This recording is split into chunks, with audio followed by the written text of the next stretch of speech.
خاتم النبیین سید الاولین والآخرین ساری کائنات کے رہبر و رہنما پیغمبر آمنہ کے لال پیکر حسن و جمال ساری کائنات کے سردار میرے اور آپ کے دلوں کی بہار جناب محمد مصطفیٰ مجتبیٰ صلی اللہ علیہ وآلہ وصحبہ وبارک وسلم وصلی علیہ۔ رحمت و بخشش کی دعا حضرات صحابہ کرام، تابعین عظام، محدثین کرام کے لیے۔ محترم بھائیوں، دوستوں، بزرگوں، سب سے پہلے اللہ کے حضور دعا ہے باری تعالی آپ احباب کا وقت مقررہ پر تشریف لے آنا اپنی بارگاہ میں قبول فرمائے، ہمارے لیے ذریعہ نجات بنا دے اور ہمارے والدین کے لیے صدقہ جاریہ بنا دے۔ جو احباب وقت مقرر سے لیٹ ہو گئے ہیں، اللہ تعالی اپنی رحمت سے وقت پر آنے کی توفیق عنایت فرما دے۔ محترم بھائیوں، دوستو، گزشتہ خطبہ جمعۃ المبارک سے میری گزارشات حیا کے عنوان سے تھی کہ حیا دو طرح کا ہوتا ہے، فطری حیا اور ایمانی حیا۔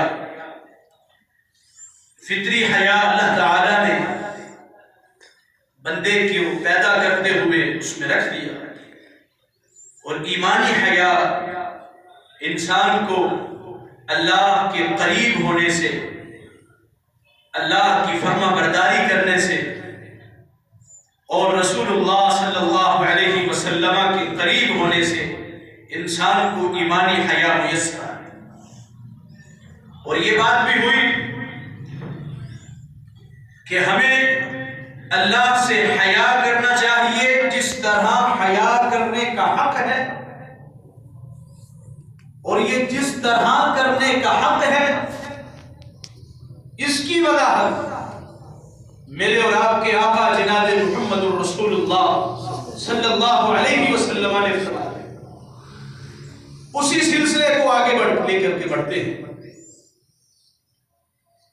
نبی علیہ السلام کے صحابی سیدنا سعید بن زید الانصاری رضی اللہ تعالی عنہ کہتے ہیں، ایک آدمی، ایک صحابی رسول اللہ کی مجلس میں حاضر ہوتا ہے، آپ کی مقدس مجلس میں صحابی حاضر ہو کے سوال کرتا ہے، آمنہ کے لال سے پوچھتا ہے، استفسار کرتا ہے اور کہتا ہے، یا رسول اللہ اوصنی، اے آمنہ کے لال جناب محمد مصطفیٰ احمد مجتبیٰ صلی اللہ علیہ وسلم، اوصنی، آپ مجھے وصیت فرما دیں، آپ مجھے نصیحت کریں۔ نبی کا صحابی بیان کرتا ہے کہ آپ کا ایک صحابی آپ سے وصیت کرنے کی، نصیحت کرنے کی درخواست کر رہا ہے۔ میرے اور آپ کے آقا پیر و مرشد جناب محمد الرسول اللہ صلی اللہ علیہ وسلم نے اپنے صحابی کو جواب دیا، وصیت فرمائی، نصیحت فرمائی۔ کیا فرمایا؟ آپ فرماتے ہیں، اوصی کا، اے میرے ساتھی، میں آپ کو وصیت کرتا ہوں۔ کس بات کی وصیت؟ ان تستحیی من اللہ، تو اللہ سے حیا کیا، اپنے پیدا کرنے والے رب سے شرم کیا کر۔ کس طرح شرم کرنی ہے؟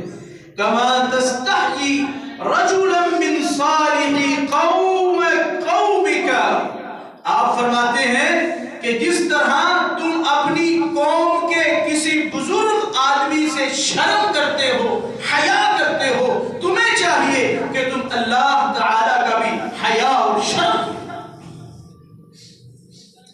اگر معاشرے کوئی بزرگ آدمی ہے، باعث عزت اور احترام ہے، اس کے سامنے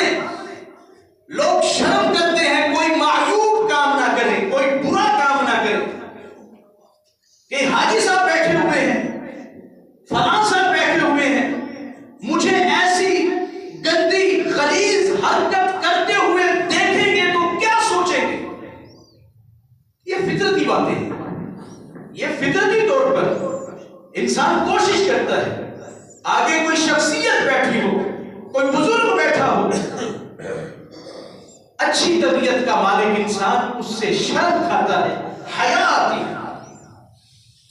کوئی غلط اور برا کام کرتے ہوئے اگر استاد سامنے ہے، ایک فرما بردار شاگرد کبھی بھی استاد کے دیکھتے ہوئے اس کے سامنے کوئی غلطی کرنے کی کوشش نہیں کرے۔ یہ صحابی اللہ کے پیغمبر سے سوال کر رہا ہے کہ مجھے وصیت کریں، اور آپ ماہر نفسیات تھے، آپ نے اس صحابی کو، اس شخص کو اسی سادہ سے انداز میں سمجھا دیا کہ بھائی سنو، اللہ کا حیا کیا کرو، اللہ سے شرم کیا کرو۔ آپ نے عام مثال دی جو عام لوگوں کو سمجھ آ جائے۔ فرمایا جس طرح ایک آدمی کا، ایک نیک آدمی کا، ایک بزرگ کا تم احترام کرتے ہو، اس سے شرم کرتے ہو، اس سے حیا کرتے ہو، تمہیں چاہیے تم اپنے پیدا کرنے والے رب سے بھی شرم اور حیا کیا۔ اللہ اکبر کبیرہ۔ میرے اور آپ کے آقا جناب محمد رسول اللہ صلی اللہ علیہ وسلم فرماتے ہیں الحیاء لا یأتی الا بخیر، شرم و حیا تو صرف خیر لے کے آتے ہیں، یہ تو بھلائی کا سبب بنتی ہے۔ اگر انسان میں حیا پیدا ہو جائے، اگر شرم پیدا ہو جائے، نبی فرماتے ہیں کہ یہ بھلائیوں اور خیر کا پیش خیمہ ثابت ہوگا۔ اور اسی طرح میرے اور آپ کے آقا جناب محمد رسول اللہ فرماتے ہیں ما كان الحیاء فی شیء الا زانہ، جس چیز میں حیا پیدا ہو جائے وہ چیز خوبصورت بن جاتی ہے، وہ پیکر حیا۔ فرمایا جس شے میں، جس چیز میں حیا پیدا ہو، شرم پیدا ہو، شرم و حیا کی وجہ سے اس چیز کا وجود، وہ چیز زانہ ہو، خوبصورت ہو جاتی ہے۔ اور آپ فرماتے ہیں اگر حیا نکل جائے، اگر شرم کا جنازہ نکل جائے تو وہی چیز بدنما ہو جاتی ہے، خراب ہو جاتی ہے، بیکار ہو جاتی ہے۔ اللہ اکبر کبیرہ۔ حیا اور شرم ایسی صفت ہے جو اللہ کو بڑی پسند ہے۔ اللہ پسند کرتا ہے کہ لوگوں میں شرم و حیا کا مادہ ہو، لوگ بے شرم نہیں ہونے چاہیے، لوگوں کے اندر لحاظ ہو، حیا ہو، شرم ہو۔ اللہ ایسی صفات کو پسند کرتا ہے۔ نبی رحمت، امام الانبیاء، میرے اور آپ کے آقا جناب محمد رسول اللہ صلی اللہ علیہ وسلم نے اشجع عبد القیس، ایک صحابی ہے، معروف صحابی ہے اشجع عبد القیس، آپ نے بلایا اس نوجوان کو اور فرمایا، آمنہ کے لال نے اپنی نبوت والی زبان سے ارشاد فرمایا اس نوجوان سے، آپ فرماتے ہیں اشجع عبد القیس سنیے، ان فیک لخصلتین لخلقین، اشجع تمہارے اندر، آپ میں دو ایسی خوبی ہیں۔ سبحان اللہ، نبی رحمت، امام الانبیاء کے الفاظ، میں کہتا ہوں اللہ کی قسم اشجع بن عبد القیس تیری عظمت کے کیا کہنے کہ امام الانبیاء آمنہ کے لال مخاطب ہو، نبیوں کے سردار، رسولوں کے سردار مخاطب ہو کے فرمائے اشجع عبد القیس تیرے اندر دو عادتیں، دو خصلتیں، دو خوبیاں ایسی ہیں، یحبہم اللہ، ان دونوں عادتوں سے تیرا رب بڑی محبت کرتا ہے۔ اللہ اکبر، کیسا جملہ، ایمان اور محبت سے سماعت کریں۔ آپ فرماتے ہیں دو عادتیں بڑی پیاری ہیں تیرے، دو خصلتیں بڑی عمدہ ہیں، اللہ تعالی ان دونوں تیری عادتوں سے بڑی محبت کرتا ہے۔ اشجع نے پوچھا ہوگا آمنہ کے لال بتائیے تو صحیح کون سی دو عادتیں میرے اندر ہیں جس سے اللہ محبت کرتا ہے؟ نبی رحمت فرمانے لگے الحلم، تیرے اندر جو حلم ہے، حلم، بردباری، قوت برداشت، بات بات پر ہائپر نہیں ہوتے آپ، بات بات پر ایک دم غصے سے لال پیلے نہیں ہو جاتے، ایک دم سے آپا نہیں کھو دیتے آپ۔ الحلم، آپ کے اندر برداشت ہے، بردباری ہے، غصے کو پینے کا مادہ رکھا ہوا ہے آپ کے اندر، بڑے بردبار ہو۔ حلم یہ ایسی صفت ہے، یہ آپ میں ایسی خوبی ہے، بردبار برداشت۔ تیری اس خوبی سے عبد القیس اللہ بڑی محبت کرتا ہے۔ اللہ اکبر۔ آج ہم اپنے اندر حلم پیدا کریں، برداشت پیدا کریں، وہی سے جو اشجع بن عبد القیس میں تھی، رسول اللہ نے ضمانت دی کہ اللہ اس سے محبت کرتا ہے، تو آج یہ خوبی، یہ صفت میں اپنے اندر پیدا کر لوں تو گویا رسول اللہ صلی اللہ علیہ وسلم کی وہ ضمانت، وہ الفاظ ہمارے لیے بھی ثابت ہو جائے۔ اللہ تعالیٰ توفیق عطا کرے۔ یہ پہلی خوبی، برداشت، بردبار۔ دوسری خوبی ہے، آپ فرماتے ہیں اشجع بن القیس والحیاء، آپ کے اندر شرم و حیا بہت زیادہ ہے۔ یہ جو شرم و حیا کی خوبی ہے، یہ جو شرم و حیا والی عادت ہے، بے شرمی نہیں، حیا ہے، شرم ہے، کوٹ کوٹ کے بھرا ہوا ہے۔ تیری اس شرم و حیا سے تیرا رب رحمان بڑی محبت کرتا ہے۔ آئیے میدان پیدا کیجیے شرم، حیا، اپنے آپ کو حیا کا پیکر بنا، شرم و حیا کا پیکر بنیے، اپنے اندر قوت برداشت پیدا کیجیے، غصے کو تھوکیے، معاملات کو سنبھالیے، سمجھیے، غصے میں فیصلہ نہ کیجیے۔ ان خوبیوں کی وجہ سے، ان عادتوں کی وجہ سے، ان خصلتوں کی وجہ سے، حیا کی وجہ سے، شرم کی وجہ سے اللہ تعالی اپنے بندوں سے محبت شروع فرما دیتے ہیں۔ اللہ تعالی خود حیا کرتے ہیں، اللہ تعالی خود شرم کرتے ہیں۔ نبی رحمت، امام الانبیاء، میرے اور آپ کے آقا جناب محمد رسول اللہ صلی اللہ علیہ وسلم، آپ یوں گزر رہے تھے میدان سے، دیکھا ایک نوجوان میدان میں بیٹھا غسل کر رہا، دیکھا غسل کر رہا ہے، سب کے سامنے نہا رہا ہے، کوئی شرم نہیں ہے، کوئی حیا نہیں۔ آپ ممبر پر آئے، اپنے ممبر پر آپ نے خطبہ ارشاد فرمایا، ان الحمد للہ نحمدہ ونستعینہ، تعریف اللہ تیرے لیے، ثنائے تیرے لیے، تحمیدات تیرے لیے، مقدس بابرکت کلمات اللہ تیرے لیے، اللہ کی حمد، اس کی ثنا، اس کی تعریف۔ پھر نبی رحمت فرمانے لگے ان اللہ حیی، لوگوں سنو، کوئی شک نہیں اللہ تعالی بڑے حیا والا ہے، اللہ میں بڑی شرم ہے، بڑی حیا۔ اور فرماتے ہیں ستیر، اللہ تعالی جہاں شرم و حیا والے ہیں وہاں پردے رکھنے والے ہیں، پردے دار، پردہ رکھتا ہے۔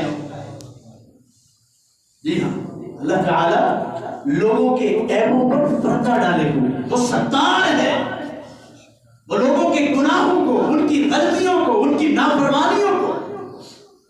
میں حلفاً کہتا ہوں، ہم جو کانٹ کرتے ہیں، ہم سے جو گناہ ہوتے ہیں، اگر لوگوں کو پتہ چل جائے، لوگ ہماری شکل دیکھنا پسند نہیں کریں۔ آج یہ جو عزت ہے، آج جو مقام ہے، لوگ ہمیں ظاہری جانتے ہیں، لوگ ہمیں سامنے سے جانتے ہیں، ہمارا باطن نہیں جانتے۔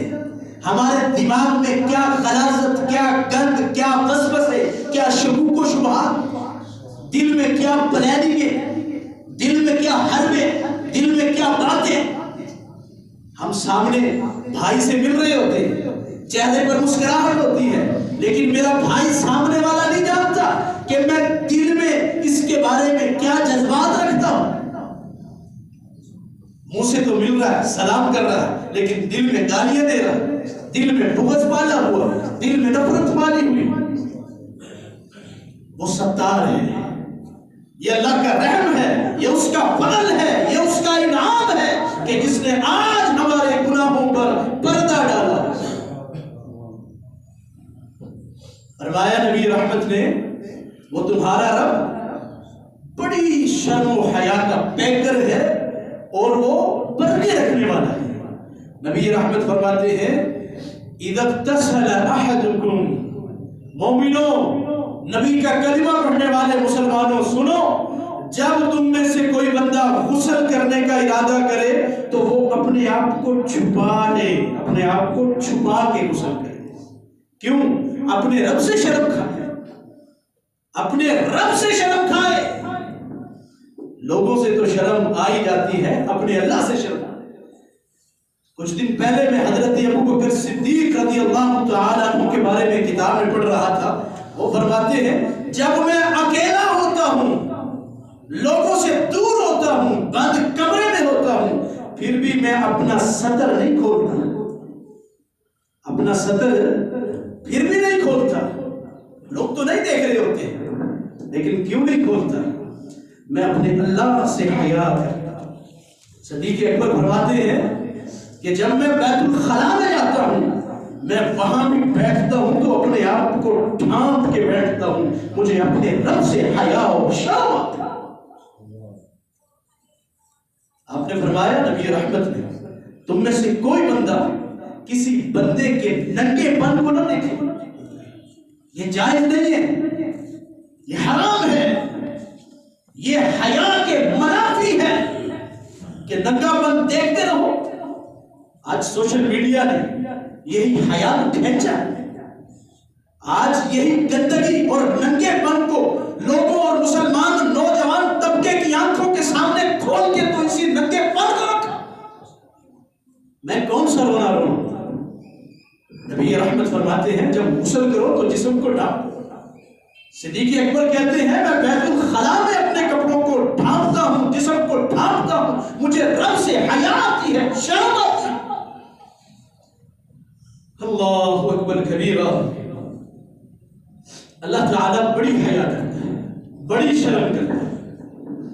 نبی رحمت امام الانبیاء میرے اور آپ کے آقا جناب محمد رسول اللہ صلی اللہ علیہ وسلم فرماتے ہیں، آپ فرماتے ہیں ان اللہ حی کریم، اللہ تعالیٰ حیادار بھی ہے اور کمال درجے کا مہربان بھی ہے۔ کریم، مہربان، اوپر والی حدیث میں حی حیادار بھی ہے اور پردے بھی رکھنے والا ہے، اور اس حدیث میں اللہ تعالیٰ شرم و حیا کا پیکر اور لوگوں پر بڑا مہربان ہے۔ نبی رحمت فرماتے ہیں ان اللہ یستحی، اللہ کو اس وقت بڑی شرم آتی ہے اذا رفع الرجل الیہ یدیہ، جب ایک اس کا بندہ اس سے منگتا اپنے ہاتھوں کو اللہ کی طرف اٹھا لے، گڑگڑائے، روئے، مانگے، اللہ کی حمد و ثنا بیان کرے، نبی پر درود بھیجے اور کہے اللہم اغفر لی، اللہ میرے گناہوں کو بخش دے، معاف کر دے، میرے معاملات کی اصلاح کر دے۔ نبی رحمت فرماتے ہیں تمہارا رب کہتا ہے مجھے اس وقت بڑی شرم آتی ہے کہ بندہ مجھ سے رو رو کر، گڑ گڑا کر، ہاتھوں کو بلند کر کے دعائیں کر رہا ہو، التجائیں کر رہا ہو، معافی مانگ رہا ہو، مجھے شرم آتی ہے اپنے بندے کے ہاتھوں کو میں خالی لوٹاؤں، میں شرم کھاتا، مجھے حیا آتی ہے۔ صفراً خائبتین ان یردہما صفراً، صفر زیرو، کہ ان کے ہاتھوں کو بالکل صفر اور زیرو بنا کے رکھا۔ خائبت ہے اس کی جھولی اور ہاتھوں کو بھرو نا، مجھے شرم آتی ہے، میں حیا کا پیکر ہوں، رب رحمان کا اعلان ہے۔ اسی پر بات کر لیتے ہیں۔ آج ایک شکوہ کرنے والا شکوہ کرتا ہے قاری صاحب آپ تو یہ کہہ رہے ہیں کہ اللہ تعالیٰ اٹھے ہوئے ہاتھوں سے شرم کر کے بندے کو عطا کر دیتا ہے. ایک شکوہ کرنے والا شکوہ کرتا ہے، میں تو اللہ سے دعائیں کر رہا ہوں، مانگ رہا ہوں، التجائیں کر رہا ہوں، میرا رب میری دعائیں کیوں نہیں قبول کر رہا؟ میں تو سالوں سے مانگ رہا ہوں اللہ سے، میں تو ہر وقت اللہ سے دعا کرتا ہوں، اللہ میرا فلاں معاملہ حل کر دے، میری فلاں مشکل کو دور کر دے. نبی رحمت فرماتے ہیں اللہ اٹھے ہوئے ہاتھوں کو خالی لٹانے سے شرم کھاتا ہے، عطا کرتا ہے، لیکن میرے اٹھے ہوئے ہاتھ تو خالی آتے ہیں. وجہ کیا ہے؟ سبب کیا ہے؟ اس عذر اور اس بات کا سبب اور اس کا جواب میرے اور آپ کے آقا جناب محمد رسول اللہ صلی اللہ علیہ وسلم نے دی. آپ فرماتے ہیں، نبی رحمت بتلاتے ہیں کہ بندہ سفر کرتا ہے، لمبا سفر کرتا ہے، بیت اللہ کی طرف جا رہا ہے، اللہ کے گھر جا رہا ہے، بال اجڑے ہوئے ہیں، لباس میلا کچیلا ہو گیا، دھوڑ پڑ گئی، مٹی پڑ گئی، بالوں میں درد ہے، اللہ کے گھر پہنچا ہوا ہے، بیت اللہ ہے، بیت المقدس ہے، اس سے عظیم جگہ تو کوئی نہیں ہے نا. اللہ کے گھر پہنچا ہوا اور اپنی بے کسی بے بسی کی تصویر بناؤ، اپنے رب کے سامنے ہاتھوں کو بلند کراؤ، دعا کر رہا ہے اللہ میرا فلاں مسئلہ حل کر دے، دعائیں کر رہا ہے، التجائیں کر رہا ہے، جسم، چہرہ، بال، لباس بے بسی کی تصویر ہے، مانگ رہا ہے، گر گڑا رہا ہے، رو رہا ہے، عاجزی کر رہا ہے، آنسو بہا رہا ہے، کعبۃ اللہ میں کھڑا ہے، مسجد اقصی مسلمانوں کے پہلے قبلہ اول کے سامنے کھڑا ہے، لیکن دعائیں پھر بھی قبول نہیں ہو رہی. ہم تو یہاں دعائیں کرتے ہیں، ہمارے تو لباس بھی گندے نہیں، سفر کی وجہ سے، دھول کی وجہ سے. نبی رحمت فرماتے ہیں اللہ دعائیں کیوں نہیں قبول کر رہا؟ سبب پوچھتے ہو، سبب جاننا چاہتے ہو. بندہ رو رہا ہے، گڑ گڑا رہا ہے، اللہ آسمانوں سے بھی جواب دے رہا ہے. رب کہتا ہے مطعمہ حرام. اے گڑ گڑانے والے، مجھ سے مانگنے والے اور رونے والے، بے بسی اور بے کسی کی تصویر بننے والے، مطعمہ حرام، تیرے پیٹ میں جو کھانا ہے وہ تو حرام کا کھایا تھا، وہ تو حرام تھا، تیری کمائی تو ناجائز تھی، وہ تو سود تھا، وہ تو دھوکے سے مال کمایا ہوا، وہ تو لوگوں کے حقوق پر ڈاکہ ڈال کے کھا کے کما کے آیا ہے اور رب سے مانگ رہا ہے، میرے سامنے رو رہا ہے. مطعمہ، تیرا کھانا وہ تو حرام کا ہے، اس پر تو تم نے کبھی توجہ نہیں دی کہ میں کہاں سے کماتا ہوں، کہاں سے لاتا ہوں، کیا کھلاتا ہوں، کیا کھاتا ہوں. مشربہ حرام، یہ جواب اللہ تعالیٰ اپنے رونے گڑ گڑانے والے بندے کو آسمانوں کی بلندیوں سے دے رہے ہیں، ضابطہ نازل کر رہے ہیں، قانون اتار رہے ہیں کہ تیرا رونا اور گڑ گڑانا کس بات کا. مطعمہ حرام، تیرا کھانا بھی حرام کے ذرائع سے، مشربہ حرام، جو مشروبات تم نے پیے، جو کچھ پی کے آیا ہے وہ بھی حلال نہیں تھا. وَمَلْبَسُهُ حَرَامٌ، یہ جو تن پر لباس پہنا ہے اس کو بھی حلال ذرائع سے تم نے حاصل نہیں کیا، دھوکے سے حاصل کیا، ظلمن حاصل کیا. یہ تو اللہ جانتا ہے نا میں کیا کرتا ہوں.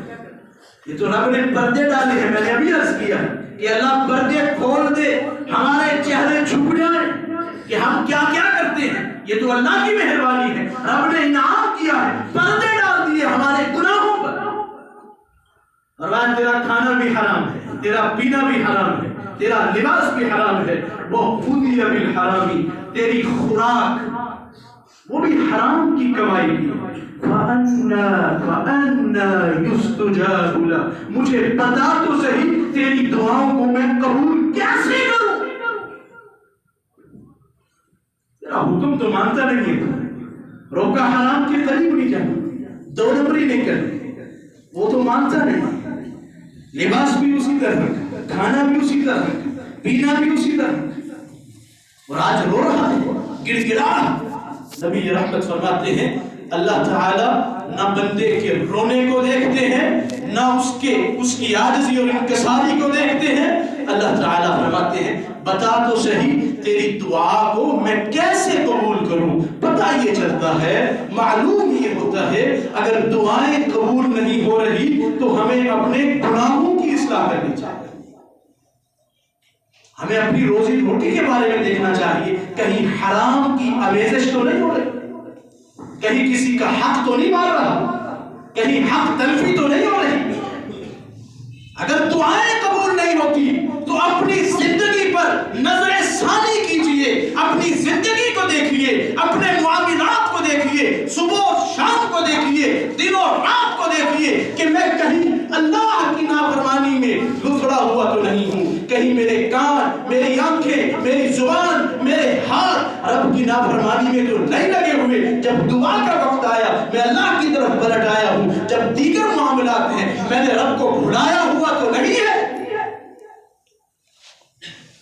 ان اللہ حی، تمہارا رب بے شک اللہ تعالی حی، بڑی شرم والا ہے، وہ حیا والا ہے، لوگوں پر مہربان ہے، اور اللہ تعالی یستحیی، شرم کرتا ہے جب لوگ اس کے سامنے ہاتھوں کو اٹھائیں اور ان کو خالی ہاتھ واپس لوٹا دیں۔ اللہ سے دعا ہے اللہ تعالی ہمارے اندر وہ حقیقی شرم پیدا ہو جو مطلوب ہے، جو اللہ چاہتا ہے، جو مقصود ہے۔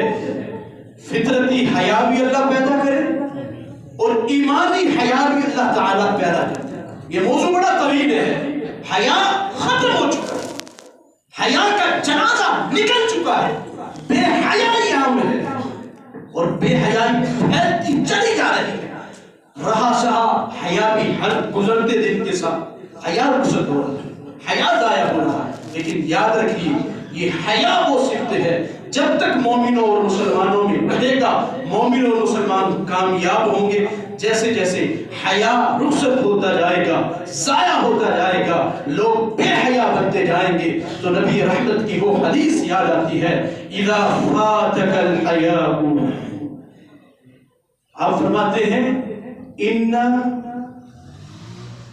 پہلے انبیاء کی جو نبوتیں تھیں، جو پہلے انبیاءوں کو کتابیں ملی تھی، ان میں سے اگر میری امت نے کچھ پایا ہے تو ایک بات ہے، وہ کون سی بات ہے؟ پہلے انبیاء کی کتابوں اور ان کی شریعتوں میں سے میری امت کو جو فائدہ ملا علمی طور پر، آپ فرماتے ہیں ایک بات ایسی ہے جو پہلے انبیاءوں کو بھی ملی، اس کی امت کو بھی ملی، اور میری امت محمدیہ نے بھی اس سے فائدہ اٹھایا، اور وہ کون سی بات ہے؟ وہ یہ ہے اذا فاتک الحیاء، جب تیرا حیا ختم ہو جائے، جب حیا کا جنازہ نکل جائے، نبی رحمت فرماتے ہیں فصنع ما شئت، پھر تیرے من میں جو آتا ہے تو کر، بے شرم بن جا، بے حیا بن جا، موبائل چلا، جو مرضی دیکھ، جو من میں آتا ہے کر، نماز پڑھ نہ پڑھ، قرآن پڑھ نہ پڑھ، حقوق اللہ حقوق العباد پورے کر نہ کر، معاشرتی ذمہ داریوں کو پورا کر یا نہ کر، اگر حیا کا جنازہ نکل گیا فصنع ما شئت، جو تیرے دل میں آتا ہے تو کر لے، تجھ پر کوئی روک نہیں، کوئی پابندی نہیں، کوئی قدر نہیں، کیونکہ حیا تو ختم ہو گئی۔ اب جب بے حیا ہے جو مرضی کر۔ اللہ تعالی ہمیں حیا پیدا کرنے کی توفیق عطا فرمائے، اللہ تعالی ہمیں اس موضوع کو سمجھنے کی اور پھر ہمارے بچے اور بچیوں میں اللہ تعالیٰ اس خوبی اور صفت کو پیدا فرمائے، ہمارے دلوں میں اللہ تعالیٰ حیا اور شرم پیدا فرمائے۔ اقول ما تسمعون واستغفر الله لي ولكم ولسائر المسلمين والمسلمات واخر دعوانا ان الحمد لله رب العالمين۔